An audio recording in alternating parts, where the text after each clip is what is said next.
doesn't love a hearty soup served in a fresh, edible bread bowl? Today, I'll show you how to make them at home. It's easier than you think.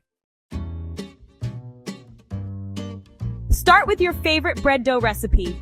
In a bowl, combine flour, yeast, sugar, and salt. Add warm water and mix until it forms a dough. Knead it for about 8 minutes until it's smooth and elastic.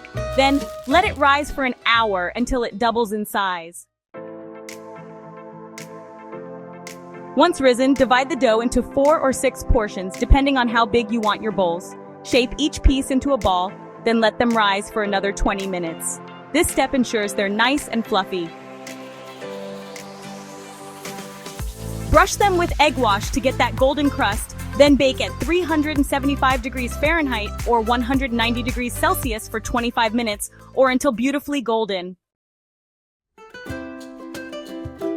Once cooled, cut a circle in the top, remove the lid, and hollow out the inside. Save the insides for dipping. No waste here.